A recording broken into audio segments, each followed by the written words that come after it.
Bonjour à tous, bienvenue dans ce nouvel épisode de TPV News. Comme promis, il s'agit de l'épisode sur l'arrivée du digital à Disneyland Paris. Car comme l'a dit Daniel Delcourt lors de la conférence Insiders du 12 avril dernier, dont j'ai déjà fait 2 vidéos que je vous mets ici, Daniel Delcourt donc a dit « On va rentrer dans le monde du digital, donc il va falloir se préparer ».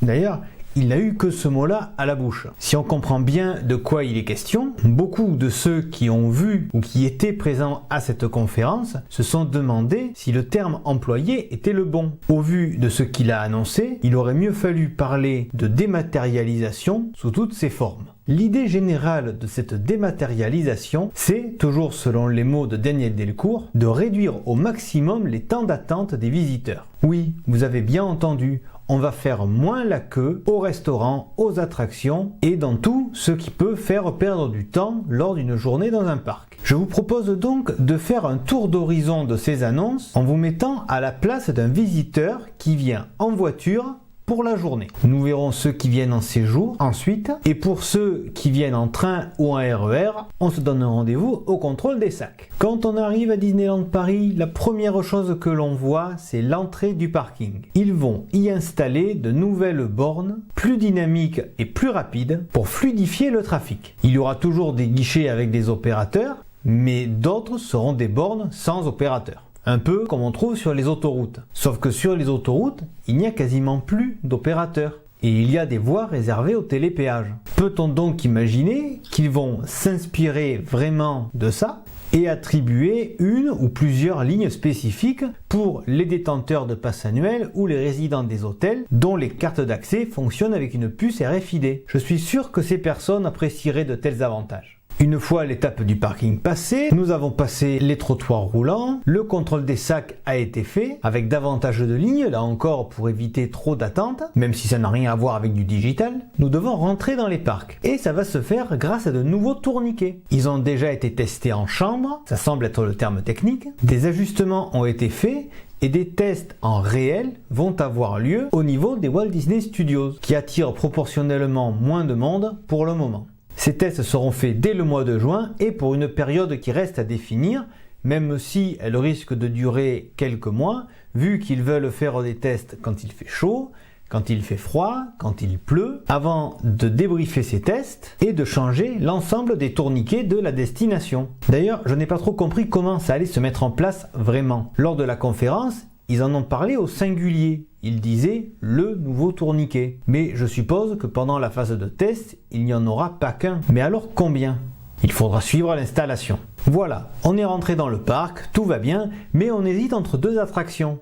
Alors que faire ? Aller consulter le panneau des temps d'attente ? Oui, c'est une solution, mais là, on parle du digital. Donc il y a mieux, l'application mobile. En plus, elle vient juste d'être mise à jour, donc autant en profiter. On y trouve déjà des informations telles que le temps d'attente aux attractions, les horaires des spectacles, les menus des restaurants, même si pour cela il faut ouvrir un fichier dans une autre fenêtre, ou encore les lieux de rencontre avec les personnages. Mais bientôt, il sera possible de recevoir des notifications pour améliorer son séjour. L'exemple pris par Daniel Delcourt est celui-ci. Quand un visiteur sera à un restaurant où il y a du monde, l'application, via certainement la géolocalisation, pourra signaler par une notification que tel autre restaurant a une plus faible attente et conseillera alors d'y aller. Espérons simplement que la carte du restaurant proposé conviendra. Avec tous les efforts qui ont été faits sur la diversification culinaire, il y a un risque que le visiteur ait choisi sciemment de venir ici. Et espérons aussi que le temps de faire le chemin vers le nouveau restaurant, celui-ci ne soit pas rempli à son tour. Je vous disais que le visiteur serait géolocalisé. Ça permettra aussi de proposer des itinéraires au sein des parcs, même si c'est quelque chose qu'on peut, je pense, déjà faire avec d'autres applications GPS, à moins qu'ils y mettent les voix des personnages. L'application sera totalement opérationnelle dans 3 ans. Je cite encore Daniel Delcourt, « L'ambition que nous avons, c'est que nos visiteurs aient tout dans leur téléphone.